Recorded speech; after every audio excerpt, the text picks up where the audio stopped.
الحمد لله وسلام على عباده الذين اصطفى أما بعد أعوذ بالله من الشيطان الرجيم بسم الله الرحمن الرحيم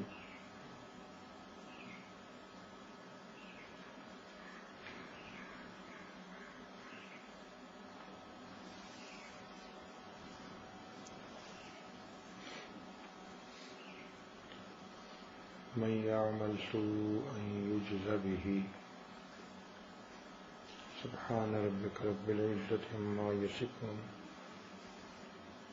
وسلام على المرسلين والحمد لله رب العالمين اللهم صل على سيدنا محمد وعلى آل سيدنا محمد وبارك وسلم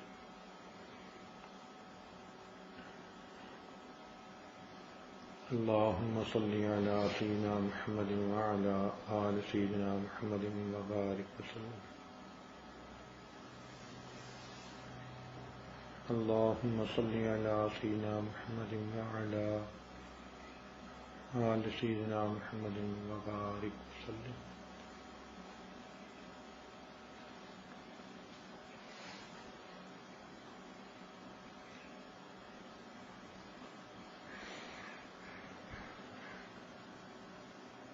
دنیا میں انسان کے آنے کا مقصد اللہ رب العزت کی بندگی کرنا، اس کے حکموں کی پابندی کرنا،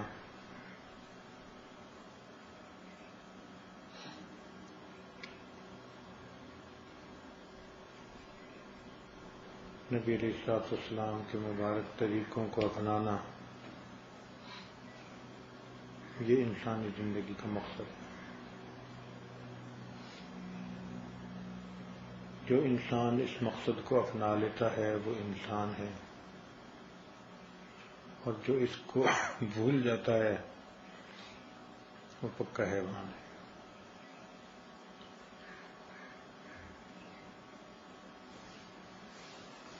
انسان کا نفس یہ چاہتا ہے کہ میری مرضی پوری ہو،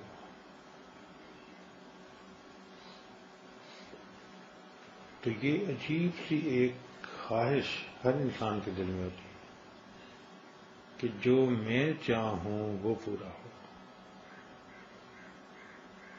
یہ شان فقط پروردگار کی ہے کہ اللہ رب العزت جو چاہتے ہیں وہ ہو کے رہتا ہے۔ بندے کو چاہیے کہ وہ بندگی کرے اور اللہ تعالی کے حکموں کی پابندی کرے،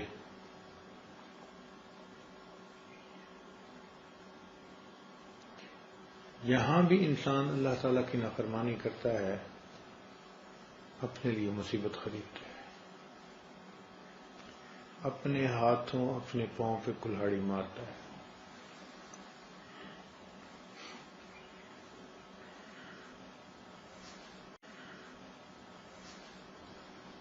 نیکی جب بھی کی جائے گی رحمت اترے گی، برکت اترے گی، سکون ملے گا۔ اب جب بھی گناہ کیا جائے گا نحوست اترے گی، ظلمت اترے گی، اور انسان کا دل بے سکون ہو جائے گا۔ نیکی کی تاثیر الگ ہے، گناہ کی تاثیر الگ ہے۔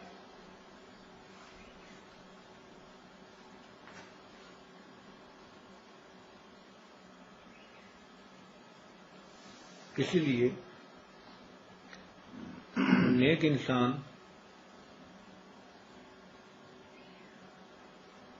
سکون قلب کے ساتھ زندگی گزارتا ہے، اگرچہ ظاہر میں اس کو اسباب کے اعتبار سے پریشانیاں ہی کیوں نہ ملے۔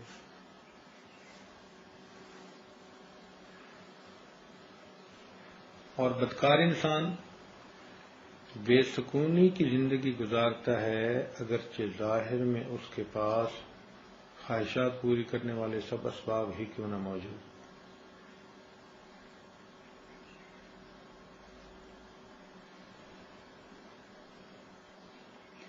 گناہوں کا اثر بھی دل پہ ہوتا ہے اور نیکی کا اثر بھی دل پہ ہوتا ہے. گناہوں سے دل پہ ظلمت آتی ہے اور نیکی کی وجہ سے دل پہ نورانیت آتی ہے.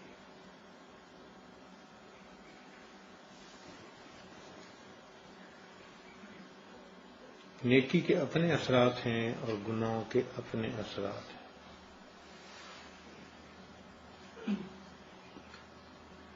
آپ یوں سمجھیے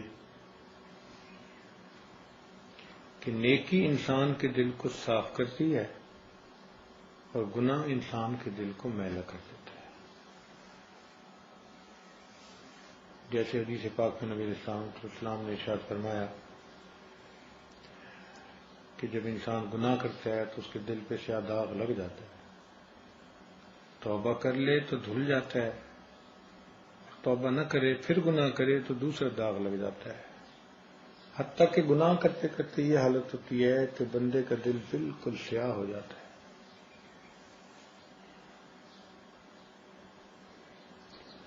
اب دنیا میں جو دل کی کیفیت ہوگی آخرت میں وہی چہرے کی کیفیت ہوگی. اگر دل ایمان کے نور سے چمکتا ہوگا تو قیامت کے دن انسان کا چہرہ منور ہوگا، اور اگر دل پر داغ لگے ہوں گے، دل میلا ہوگا، تو قیامت کے دن انسان کا چہرہ سیاہ ہوگا. اب ہمارے اپنے اختیار میں ہے کہ ہم اپنے دل کو منور کریں یا اپنے دل کو سیاہ کریں. پھر جو اثرات ہیں نا وہ ظاہر میں نظر تو نہیں آتے، لیکن کبھی کبھی اللہ تعالیٰ اپنے مقبول بندوں کو اس کے اثرات محسوس کروا دیتے ہیں، دکھا دیتے ہیں. چنانچہ سیدنا عثمان غنی اللہ عنہ تشریف فرما تھے، ایک شخص آیا، راستے میں اس کی نظر غیر محرم پر پڑ گئی تھی، اس کی نظر نے خطا کی تھی. تو عثمان غنی اللہ عنہ نے اس کو دیکھا تو فرمایا ما بال قوم، لوگوں کو کیا ہو گیا کہ یہ ہماری محفلوں میں بلا جھجک چلے آتے ہیں حالانکہ ان کی نگاہوں سے زنا ٹپکتا ہے. تو یہ کوئی غیب کا علم نہیں ہوتا، یہ ایک ججمنٹ ہوتی ہے، یہ ایک فرقان ہوتا ہے جو اللہ تعالیٰ ہر متقی پرہیزگار کو نصیب فرما دیتے ہیں.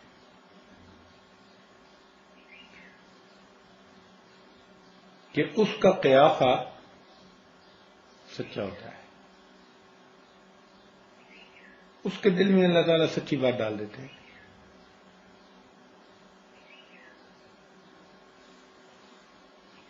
ایک مرتبہ ایک قاضی تھا تو بڑا پریشان بیٹھا تھا کہ بھائی یہ لوگ جو مقدمے لے کے آتے ہیں ان کو تو حقیقت کا پتہ ہوتا ہے کہ سچ ہے یا جھوٹ ہے، اور مجھے تو نہیں پتا. کہ جس بندے کو نہیں پتا وہ کیسے فیصلہ کرے؟ تو اس کے قریب ایک عالم تھے، انہوں نے اس کو تسلی دی اور فرمایا کہ دیکھو، آپ جب اپنی کرسی قضا پر بیٹھتے ہیں تو اخلاص کے ساتھ اپنے کام کو کرنے کی نیت لے کر بیٹھتے ہیں، تو آپ کے دل کے اخلاص کی وجہ سے اللہ تعالیٰ آپ کے دل میں سچ بات ڈال دیتے ہیں، جبکہ فریقین کے دلوں کے اندر بغض، حسد اور دشمنی ہوتی ہے، حقیقت جاننے کے باوجود ان کی آنکھوں پہ پردے پڑے ہوتے ہیں.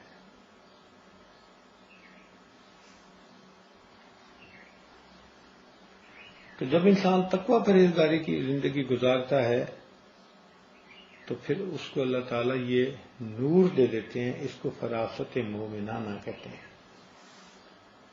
یہ ایسا ہی ہے جیسے 10 بندے چلے جا رہے ہوں اور کوئی پولیس کا افسر ان کو دیکھے تو وہ دیکھتے ہی گیس کر لے گا کہ فلاں لڑکے کی چال ڈھال اچھی نہیں ہے. اس کو مجرم لوگوں کے ساتھ رہتے رہتے اتنا ملکہ ہو جاتا ہے، اتنی مشق ہو جاتی ہے کہ وہ بندے کی چال سے ہی اندازہ لگا لیتے ہیں اس کے کردار کا. تو یہ فراست مومنانہ اللہ تعالیٰ ہر ایک کو عطا کرتے ہیں. فرمایا گیا اتقوا فراست المؤمن فإنه ينظر بنور.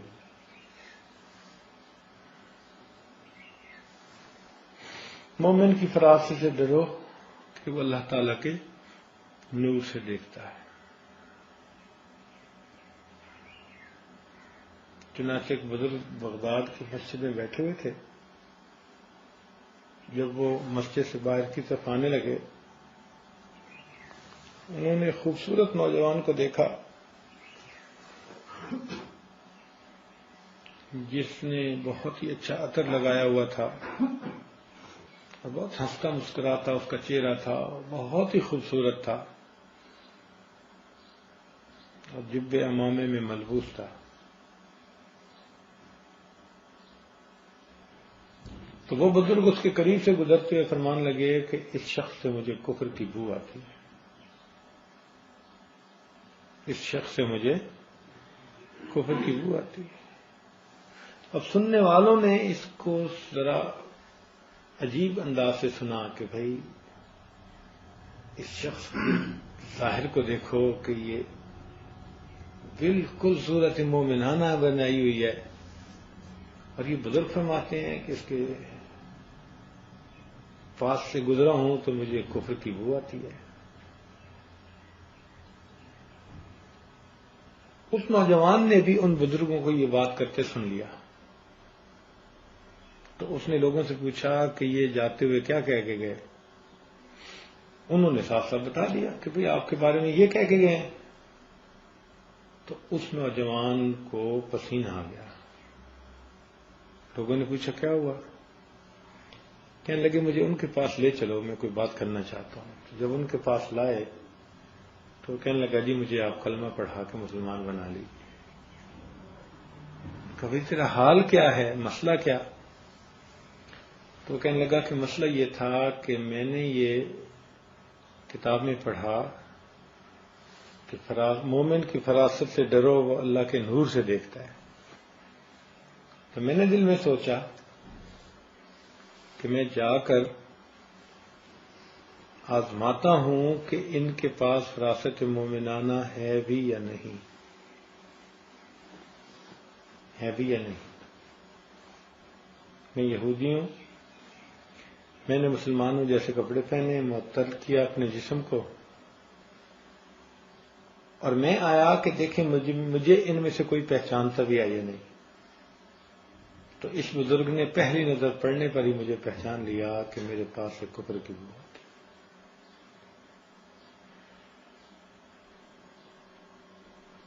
یہ بو کیوں آتی ہے؟ اس لیے کہ گناہ کے اندر یہ تاثیر ہوتی ہے.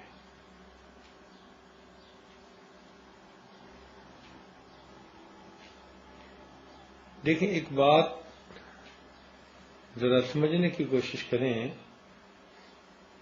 کہ بعض چیزیں ایسی ہوتی ہیں جن میں خراب ہونے والے جراثیم ہوتے ہیں. مثال کے طور پر اگر آپ پلاؤ پکائیں، گرم گرم کو ڈھک کے رکھ دیں تو 6-8 گھنٹے کے بعد جب کھولیں گے نا تو بو ہوگی اور وہ کھانے کے قابل نہیں ہوں گے. اس کی وجہ کیا؟ اس کی وجہ یہ کہ اس چیز کے اندر ایسے بیکٹیریا موجود تھے جس نے اس کو خراب کر دیا، فرمنٹیشن ہو گئی، بو آنے لگی. اس کے بالمقابل آپ گڑ کو رکھ لیں، 1 مہینے بعد نکالیں گے، 2 مہینے بعد نکالیں گے، 1 سال بعد بھی نکالیں گے، جیسے رکھیں گے ویسے پائیں گے. اس کی کیا وجہ ہے؟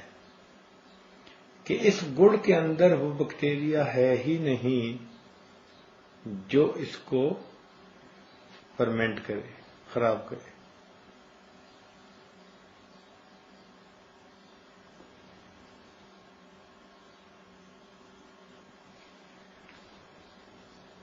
آپ شہد رکھ دیں، کئی مہینوں کے بعد آپ جب اسے کھولیں گے تو وہ شہد ہوگا، خراب نہیں ہوگا، اس لیے کہ اس کے اندر وہ بیکٹیریا ہے ہی نہیں جو اسے خراب کرے، جبکہ باقی کئی چیزیں ایسی کھانے پینے کی ہوتی ہیں کہ کچھ دن گزرنے کے بعد خراب ہو جاتی ہیں۔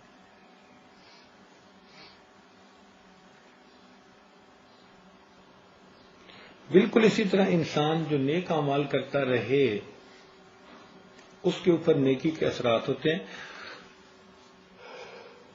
اور اگر وہ علم اور ارادہ سے گناہ کرنا چھوڑ دے تو اس کے اندر وہ بیکٹیریا ہی ختم ہو جاتا ہے جو اس بندے کو گلاتا ہے، اس کے جسم کو جو مرنے کے بعد گلاتا سڑاتا ہے وہ بیکٹیریا ہی ختم ہو جاتا ہے۔ اس لیے عجیب بات یہ ہے کہ انبیاء کرام جب دنیا سے رخصت ہوتے تو ان کے اجسام کو زمین نہیں کھا سکتی تھی، ان کے جسم مبارک زمین کے اندر محفوظ ہوتے تھے۔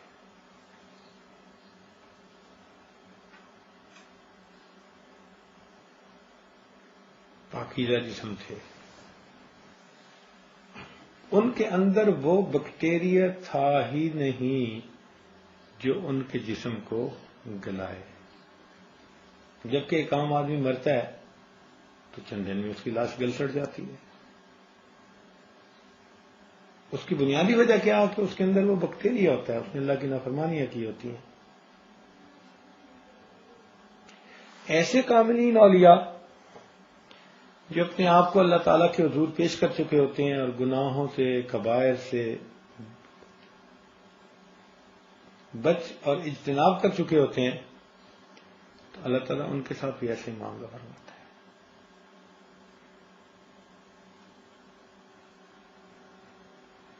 ہم لوگ اس وقت پرائمری اسکول میں پڑھا کرتے تھے، جب ایک سیلاب آیا تھا تو ہمارے شہر کے قبرستان میں کچھ قبور ایسی تھیں جو بیٹھ گئی تھیں، کھل گئی تھی، تو لوگوں نے دیکھا کہ ایک قبر کے اندر ایک آدمی مدفون ہے اور اس کا جسم بھی سلامت، اس کا کفن بھی سلامت۔ ہم چھوٹے تھے تو ہمیں ڈر لگتا تھا، خود قبرستان جاتے ہوئے قبرستان کے نام سے ڈر لگتا تھا،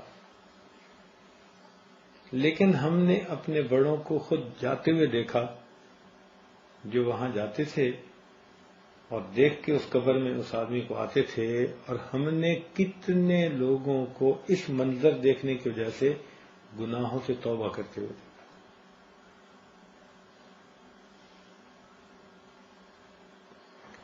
پتہ نہیں وہ کب فوت ہوا ہوگا، پرانا قبرستان تھا، سالوں گزر گئے، آج بھی اس کی لاش پڑی ہوئی۔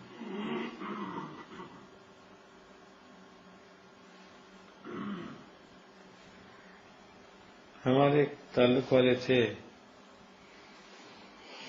انہوں نے اپنا ایک چشمدید واقعہ سنایا۔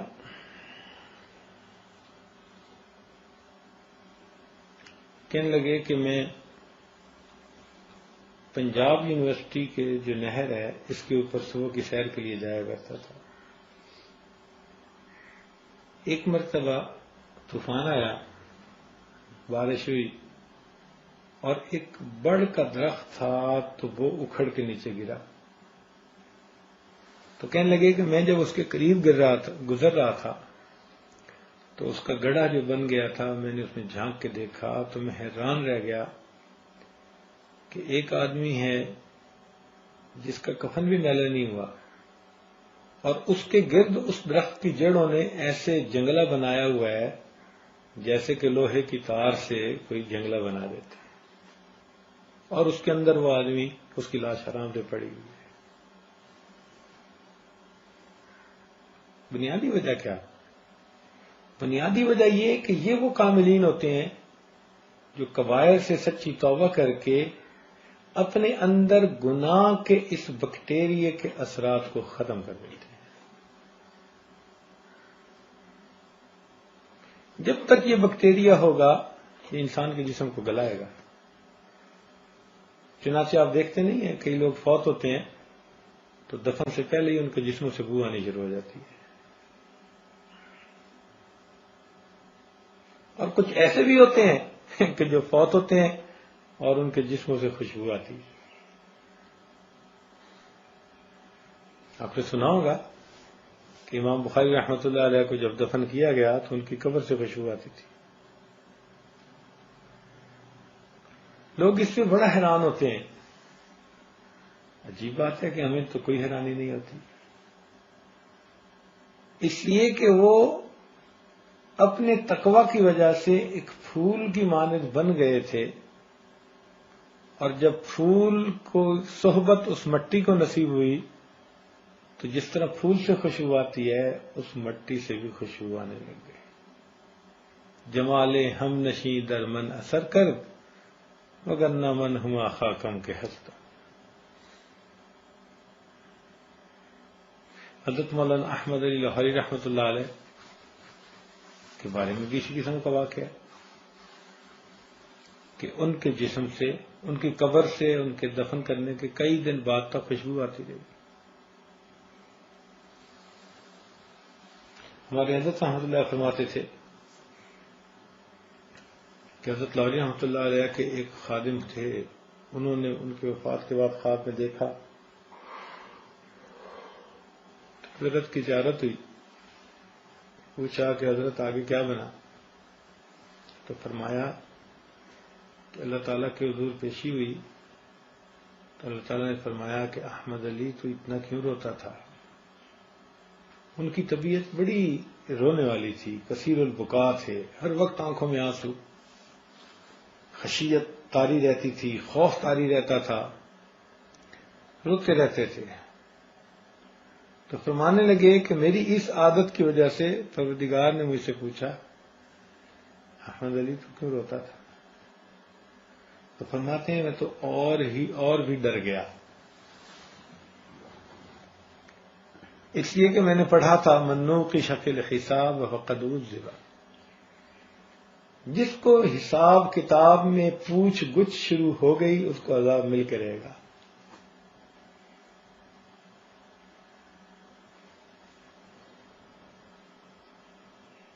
تو کہنے لگے میں اور گھبرا گیا. تو جب میں اور گھبرا گیا تو مجھے فرمایا احمد علی تو آج بھی ڈر رہا ہے، آج تو تیرے انعام کا دن ہے، ہم نے تیرے بھی سب گناہوں کو معاف کر دیا، اور جس قبرستان میں تجھے دفن کیا گیا اس قبرستان کے بھی ہر گناہ گار میت کو ہم نے معاف فرما دیا. جس قبرستان میں دفن کیا اس کے ہر گناہ گار مردے کو بھی ہم نے معاف فرما دیا. یہ کیسے ہوا بھائی؟ کہ انہوں نے کبائر سے اپنے آپ کو بچا لیا تھا، اور استغفار جو کرتے رہتے تھے تو اللہ تعالیٰ صغائر کو معاف فرما دیتے.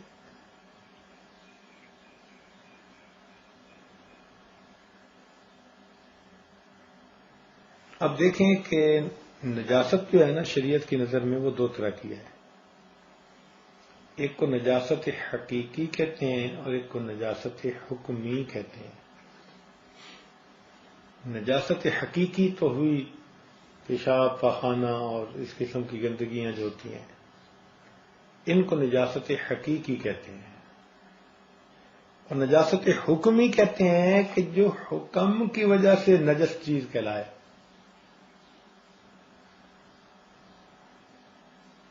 وہ نجاست حکمی کہلاتی ہے. مثال کے طور پر ایک آدمی جنبی ہے، اس پر غسل فرض ہو چکا، تو اگر وہ اپنے جسم پہ لگی نجاست کو دھو بھی لے تو بھی جب تک وہ غسل نہیں کرے گا تب تک ناپاک کہلائے گا. نہ مسجد میں داخل ہو سکتا ہے، نہ قرآن پاک کو ہاتھ لگا سکتا ہے، نہ اس حالت میں قرآن پاک کی تلاوت کر سکتا ہے، اس لیے کہ وہ نجس ہے. دیکھنے میں تو نجاست اس کے جسم پہ نظر نہیں آتی، اس نے تو اپنے جسم سے نجاست کو دھو لیا، لیکن یہ نجاست حکمی کہلاتی. حکمن وہ بندہ نجس ہے، ناپاک ہے۔ اسی طرح جو آدمی شرک کا ارتکاب کرے، گو اس نے 70 دفعہ غسل کیا ہو اور خوشبوئیں لگائی ہوئی ہوں، لیکن شریعت کی نظر میں وہ پکا نجس ہے۔ اللہ تعالیٰ نے قرآن مجید میں فرما دیا انما المشرکون نجس، کہ مشرک لوگ تو نجس ہوتے ہیں۔ سمندر کے پانی سے بھی وہ شخص غسل کرے تو اس کی نجاست دور نہیں ہو سکتی جب تک کہ شرک سے توبہ نہ کرے، تو یہ نجاست حکمی کہلاتی ہے۔ ایک نجاست حقیقی کہلاتی ہے۔ تو یوں سمجھ لیں کہ انسان جب بھی گناہ کرتا ہے، جس عضو سے گناہ کرتا ہے اس کا وہ عضو ناپاک ہو جاتا ہے۔ آنکھ نے خطا کی، آنکھیں ناپاک ہو گئی۔ زبان سے جھوٹ بولا، زبان ناپاک ہو گئی۔ اور واقعی حدیث پاک میں آتا ہے کہ جو بندہ جھوٹ بولتا ہے تو اس کے منہ سے ایسے بدبو نکلتی ہے کہ جو اس کے فرشتے پاس ہوتے ہیں وہ بھی دور چلے جاتے ہیں اور ان کو ناگواری ہوتی ہے۔ اب غور کیجئے کہ ہم جھوٹ بولیں تو ہمیں احساس ہی نہیں ہوتا، اللہ والوں کو جھوٹ بولنے والے کے منہ سے نکلی بدبو کا فوراً پتہ چل جاتا ہے۔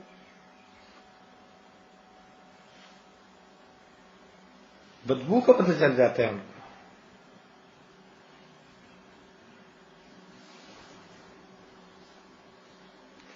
اسی لیے نیکی کرتے کرتے انسان کے جسم میں اچھی مہک آ جاتی ہے، اور گناہ کرتے کرتے انسان کے جسم سے بدبو آ جاتی ہے۔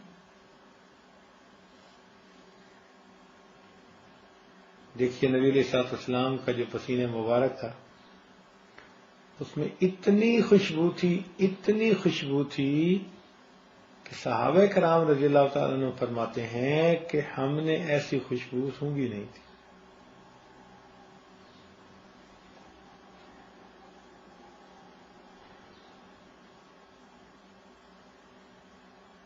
پھول کھل کھل کے کہتے ہیں صلی علی، جھوم کر کہہ رہی ہے یہ باد صبا، ایسی خوشبو چمن کے گلوں میں کہاں جو نبی کے پسینے میں موجود ہے۔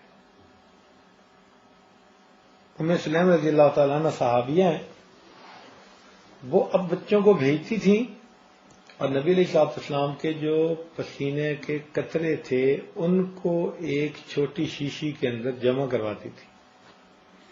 تو نبی علیہ الصلوۃ والسلام نے ان سے پوچھا کہ ام سلیم کیا کرتی ہو؟ انہوں نے عرض کیا اللہ کے نبی، ہم اس پسینے مبارک کو جس عطر میں ملا دیتی ہیں اس عطر کی خوشبو میں اضافہ ہو جاتا ہے، اس عطر کی خوشبو میں اضافہ ہو جاتا ہے۔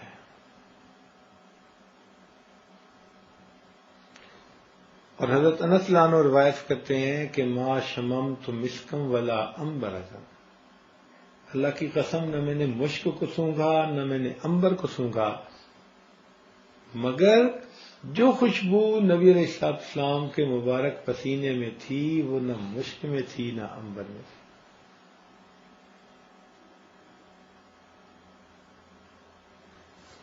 اور یہی چیز صدیق غلاموں کے بارے میں تھی۔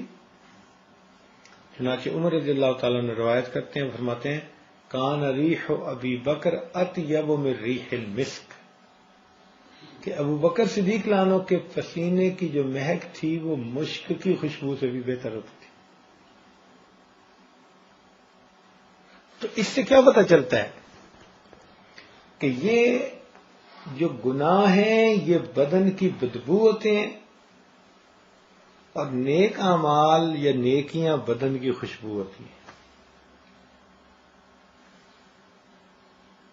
نیک اعمال سے بدن پاک ہوتا ہے اور گناہوں سے بدن ناپاک ہوتا ہے۔ یہ ناپاکی اگر ہم اپنے دل میں لے کے آگے چلے گئے تو اس ناپاکی کے اثرات ہمارے بدن کو فرمنٹ کر کے رکھ دیں گے، گلا سڑا کے رکھ دیں گے۔ یہ کیڑے پیدا کر دیں گے جسم کے اندر،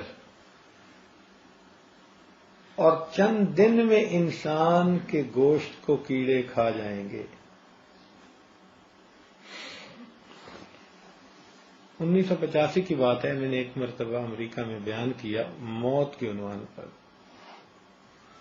تو اس میں نے بتایا کہ بھئی عمر بن عبدالعزیز رحمۃ اللہ علیہ جا رہے تھے، ایک جگہ رونے بیٹھ گئے قبرستان میں۔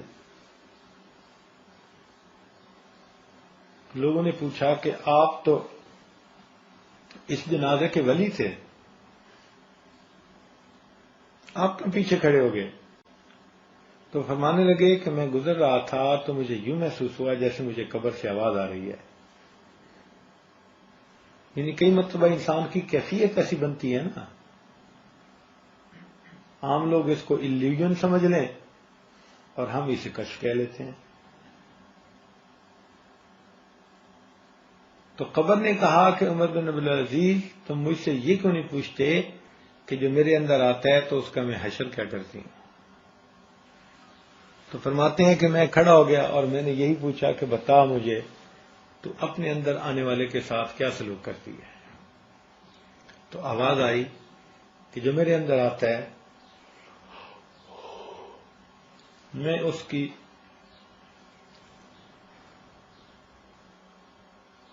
بدن کے اندر کیڑے ڈال دیتی ہوں، گوشت کو کھا لیتی ہوں، ہڈیوں کو جدا کر دیتی ہوں۔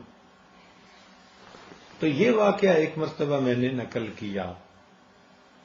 جو سننے والے لوگ تھے نا، ان میں سے کافی پی ایچ ڈی ڈاکٹر اور M B B S doctor اور فلاں فلاں تھے۔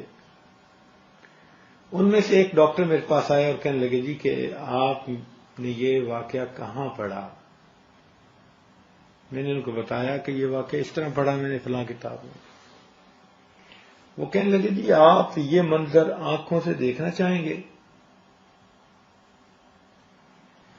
میں نے کہا ہاں بھائی عبرت کی نظر سے میں دیکھوں گا۔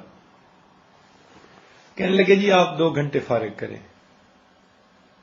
وہ سلسلے میں بیٹھ تھے، اچھے بندے تھے، اپنے بندے تھے۔ اگلے دن 2 گھنٹے میں نے فارغ کیے تو وہ مجھے لے کر چلے گئے۔ ایک میوزیم تھا جس کا نام تھا نیچرل ہسٹری میوزیم۔ اس میں ایک ممیز کا سیکشن بنا ہوا تھا، شیشے کے کمرے بنائے ہوئے تھے اور روشنی ایسے کی ہوئی تھی جیسے عصر کا وقت ہوتا ہے۔ بہت خاموشی تھی اس سیکشن میں، بڑی عجیب سی وحشت تھی اس سیکشن میں۔ جب ہم پہلے کمرے کے پاس گئے جو بنا ہوا تھا شیشے کا، تو اس کے دروازے پہ لکھا ہوا تھا کہ ایک آدمی مرا، اور جیسے مرا تھا ہم نے اس کی باڈی کو کیمیکل لگا کر محفوظ کر کے رکھ دیا ریکارڈ کے لیے۔ اندر ہم نے دیکھا کہ ایک انگریز مرا ہوا تھا اور اس کے جسم پر کیمیکل چھڑک کر انہوں نے اس کو پریزرو کر دیا تھا۔ اس کو حنوط شدہ لاش کہتے ہیں، ممی کہتے ہیں۔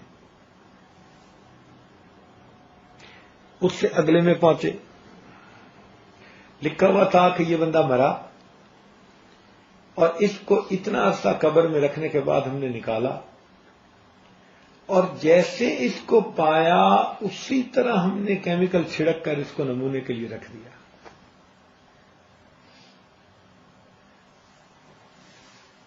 تو اندر جا کر ہم نے دیکھا تو ہماری حیرت کی انتہا نہ رہی کہ انسان کے بدن میں قبر میں جا کر جو سب سے پہلی تبدیلی آتی ہے وہ یہ کہ آنکھوں کے ڈیلے لٹک کر اس کے رخساروں پہ آ جاتے ہیں۔ تو یہ آنکھ کا ڈیلا یہ بھی رخسار پر آیا پڑا اور یہ بھی رخسار پر آیا پڑا۔ وہ نگاہیں جو اللہ تعالیٰ نے اپنے گھر کو دیکھنے کے لیے دی تھی، جو اللہ تعالیٰ نے اپنے قرآن کو دیکھنے کے لیے دی تھی، اولیاء اللہ کے چہروں کو دیکھنے کے لیے دی تھی، جب ان نگاہوں سے ہم غیر کی طرف دیکھیں گے، طمع کی نظر سے، لالچ کی نظر سے، تو پھر اللہ تعالیٰ قبر میں سب سے پہلے ان آنکھوں کو کیڑوں کی غذا بناتے ہیں۔ چنانچہ ہم نے دیکھا کہ اس کے ڈیلے جو تھے وہ رخسار پر آئے ہوئے تھے اور جیسے چاول کسی چیز کے ساتھ چپکے ہوئے ہوتے ہیں، ایسے کیڑے ان آنکھوں کے ساتھ چپکے ہوئے تھے، وہ اسے کھا رہے تھے۔ آگے جا کے دیکھا تو لکھا ہوا تھا کہ اس بندے کو ہم نے اتنا عرصہ قبر میں رکھا اور پھر نکالا۔ اس میں ایک تو اسی طرح آنکھوں کے ڈیلوں کو کیڑوں نے کھا لیا تھا، آنکھوں میں کیڑے پڑ گئے تھے۔ دوسری تبدیلی ہم نے یہ دیکھی کہ اس بندے کے ہونٹوں کو بھی کیڑوں نے کھا لیا تھا اور اس کے دانت ایسے نظر آ رہے تھے جیسے مردہ بکری کے دانت نکلے ہوئے تھے۔ ہونٹ جو تھے وہ کیڑوں نے کھا لیے اور 32 دانت کی بتیسی نظر آ رہی تھی اس کی۔ جس زبان سے انسان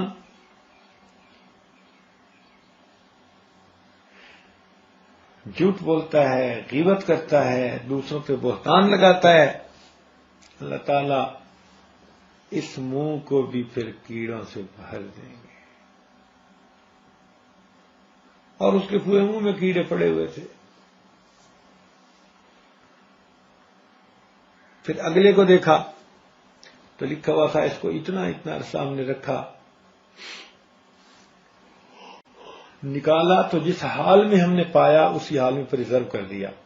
اس میں تیسری تبدیلی ہم نے دیکھی کہ اس بندے کے پیٹ کے اندر بھی کیڑے پڑ گئے تھے، اور جیسے پیالے میں چاول بھرے ہوتے ہیں اس کے پیٹ کے پیالے میں کیڑوں کے چاول بھر گئے تھے۔ بس اس کے آگے پھر یہ کیڑے بڑھتے گئے، حتیٰ کہ آخری جو کمرہ تھا اس میں ہم نے جا کر دیکھا کہ انسان کی فقط ہڈیوں کا ڈھانچہ، اور وہ بھی انگلیاں پوروں سے جدا، پورے ہتھیلیوں سے جدا، ہتھیلی بازوؤں سے جدا، بازو کوہنیوں سے جدا، اور کوہنے جسم سے جدا، پورے جسم کی ہڈیاں ایک دوسرے سے جدا جدا پڑی۔ ان کو دیکھ کر اتنا دل پر غم طاری ہوا، انسان تو کیا بولتا ہے، کیا بنا پھرتا ہے دنیا میں۔ سوچ تو صحیح کہ تو اپنے آپ کو پال رہا ہے اور تیری نافرمانیوں کی وجہ سے تو اسے کیڑوں کی غذا بنا رہا ہے۔ اگر یہ انسان گناہوں سے سچی توبہ کر لے اور اس کے اندر سے یہ گناہوں کا فساد ختم ہو جائے تو آپ یوں سمجھیں کہ اس کو جب بھی رکھیں گے اس کے جسم کو کوئی چیز گلا نہیں سکے گی، اس لیے کہ وہ گناہوں کے بیکٹیریا اس کے اندر ہیں ہی نہیں۔ اب ہم فیصلہ کریں اپنی زندگی میں کہ ہم اپنے آپ کو کیڑوں کے لیے پال رہے ہیں یا اللہ تعالیٰ کے حضور پیش کرنے کے لیے پال رہے ہیں۔ جو گوشت حرام غذا سے بنے گا وہ کیڑوں کی غذا بنے گا۔ تو گناہوں کے اثرات ہوتے ہیں انسان کے اوپر۔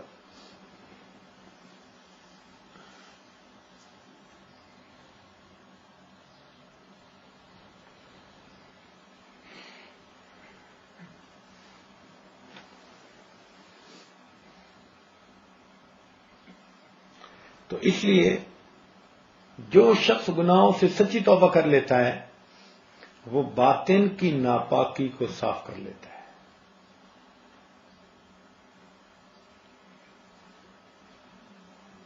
اور جتنا سمارٹ بننے کی کوشش کرتا ہے، اس کو دھوکہ دیا، اس کو بیوقوف بنایا، اس کو یہ کیا، حقیقت میں وہ اپنی عاقبت برباد کر رہا ہوتا ہے، اپنے آپ کو جہنم کی غذا بنا رہا ہوتا ہے۔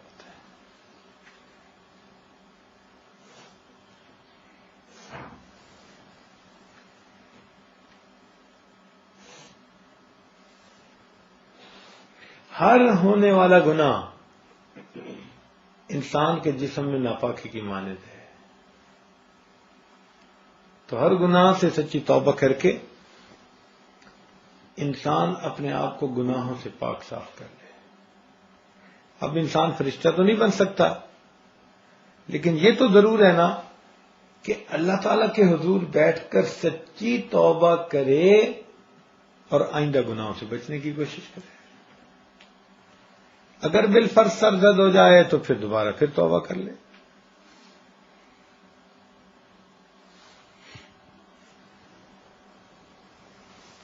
اب یہ معاملہ ہمارے اوپر منحصر ہے کہ ہم اپنے آپ کو کیسے دنیا کے اندر رکھتے ہیں.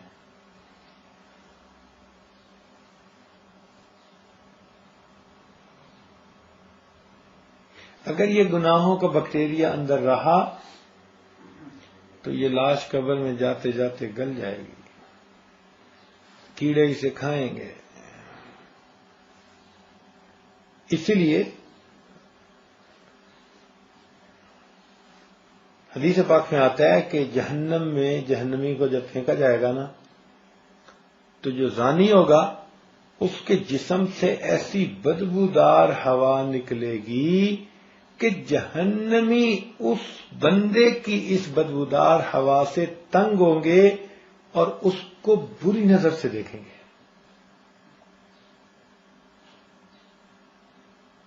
تو دیکھو گناہوں کی بدبو یہ دنیا میں بھی اور جا کے آخرت میں بھی محسوس ہوگی.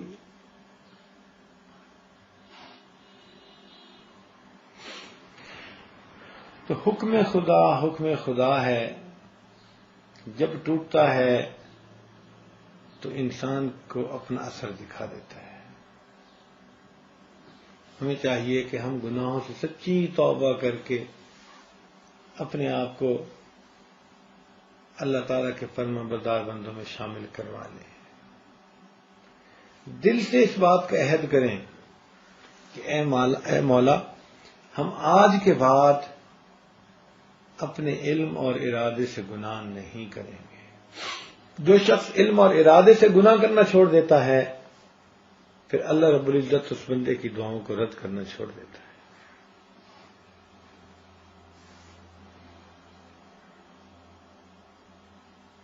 یہ خوشبو ہوتی ہے جسم میں نیکی کی،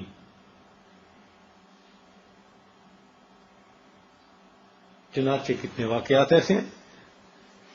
شاہ عبد العزیز رحمۃ اللہ کے زمانے میں ایک طالب علم تھا، اس کے سامنے کسی عورت نے برے ارادے کا اظہار کیا. اس نوجوان نے اس عورت کے چنگل سے بچنے کے لیے اسے کہا کہ مجھے قضاء حاجت کی ضرورت ہے. وہ بیت الخلاء میں گیا اور اپنے جسم پر اسے نجاست مل لی. جب باہر نکلا تو جسم سے بدبو. اس عورت کو اتنی نفرت ہوئی اس نے اس کو وہاں اپنے گھر سے بھگا دیا. اس نے اپنا ایمان بچا لیا. اب اس کو فکر تھی کہ لوگ اس بدبو کو سونگیں گے تو مجھے کیا کہیں گے. تو یہ نوجوان جلدی سے مدرسے میں آیا، غسل خانے میں گیا، اپنے جسم سے نجاست کو بھی دھویا، کپڑے بھی دھوئے اور اسی طرح گیلے پہن لیے. پھر یہ حدیث پاک کی کلاس میں آ کر بیٹھا تو شاہ عبد العزیز رحمۃ اللہ علیہ درس حدیث دے رہے تھے. جیسے ہی آ کر بیٹھا تو انہوں نے فوراً پوچھا کہ آج اتنی تیز خوشبو لگا کر کون آیا ہے. جب 2-4 دفعہ پوچھا تو طلباء نے اس کی طرف اشارہ کیا جی کہ یہ لگا کے آیا. تو حضرت نے اس کو بلا کے پوچھا بھئی اتنی تیز خوشبو لگا کے کیوں آئے گی جماعت میں. تو تب اس نے عرض کیا کہ حضرت میں نے تو اپنے جسم پر نجاست لگائی تھی اس کو جو ہے گناہ میں پڑنے سے بچانے کے لیے، لیکن اب میں جب نہا دھو کے نکلا ہوں تو جہاں جہاں نجاست میں نے لگائی تھی میرے جسم کے انہوں حصوں سے خوشبو آ رہی ہے. چنانچہ یہ نوجوان جب تک زندہ رہا اس کے جسم سے مشک جیسی خوشبو آتی تھی. اس کو خواجہ مشکی کہتے تھے. ان کا نام لوگوں نے خواجہ مشکی رکھ دیا تھا کہ ان کے جسم سے مشکی خوشبو آتی تھی. امام عاصم رحمۃ اللہ علیہ قرآن پاک کے بڑے قراء میں سے گزرے ہیں. مسجد نبوی میں بیٹھتے تھے اور سارا دن لوگوں کو قرآن پڑھاتے تھے. ان کے منہ سے بڑی خوشبو آتی تھی.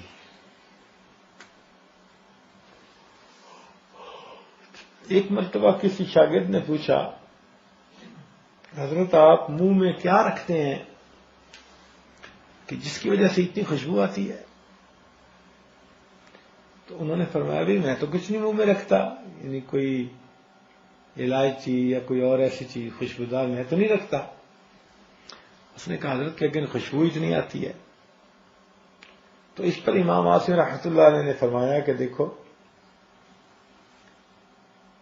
ایک مرتبہ میں نے خواب میں نبی علیہ السلام کی زیارت کی، تو نبی علیہ السلام تشریف لائے اور فرمانے لگے کہ عاصم تم سارا دن اس میری مسجد میں بیٹھ کے قرآن پاک کی خدمت کرتے ہو، یہ کہہ کر اللہ تعالی کے محبوب نے میرے ہونٹوں کو بوسہ دیا خواب میں، تو میری آنکھ کھلی، اس بوسے کی یہ برکت ہے کہ اب میرے منہ سے اس وقت سے خوشبو آ رہی ہے۔ چنانچہ امام عاصم رحمۃ اللہ علیہ جب تک زندہ رہے ان کے منہ سے خوشبو آتی۔ تو یہ بات ذہن میں رکھیے کہ ہم جو بھی گناہ کرتے ہیں ہم اپنے اندر فرمنٹیشن والے بیکٹیریے کو داخل کر لیتے ہیں، آنکھوں کے راستے سے داخل کریں، زبان کے راستے سے داخل کریں، دل دماغ کے راستے سے داخل کریں، یہ بیکٹیریا اندر جا رہا ہوتا ہے۔ اس لیے گناہوں سے سچی توبہ کرنی چاہیے تاکہ اللہ تعالی ہمیں اس باطنی نجاست سے محفوظ فرما لے۔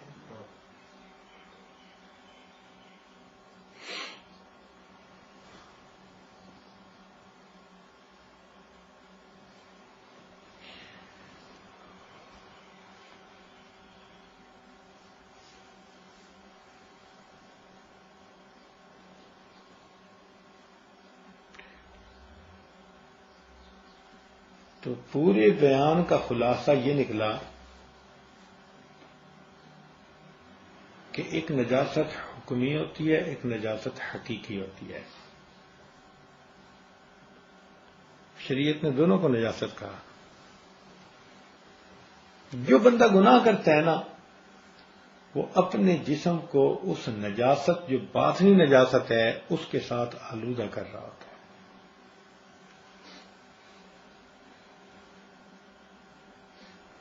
کہیں آنکھ ناپاک ہوئی، اگر غیبت کی تو زبان منہ ناپاک ہوا، اگر کسی کے مال کو ناجائز استعمال کیا تو ہاتھ ناپاک ہوئے، کسی کا دل دکھایا تو دل ناپاک ہوا۔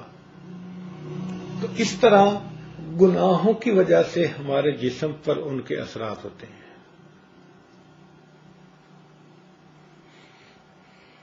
توبہ کے ذریعے اور نیک اعمال اپنانے کے ذریعے سے ہم اس نجاست سے پاک ہو کر زندگی گزار سکتے ہیں۔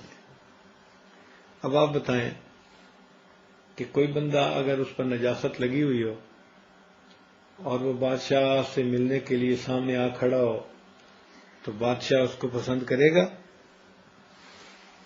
کبھی بھی نہیں پسند کرے گا۔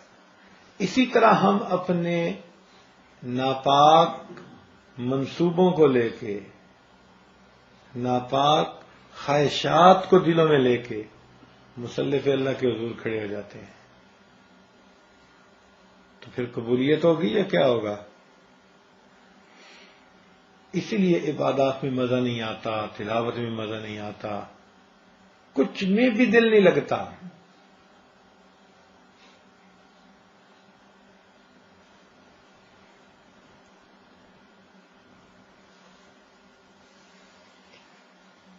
اللہ تعالیٰ ہمیں گناہوں کے اثرات سے محفوظ فرمائے اور اللہ تعالیٰ نیکی کی روشنی اور نیکی کا نور اور نیکی کی خوشبو یہ سب نعمتیں ہمیں نصیب فرمائے۔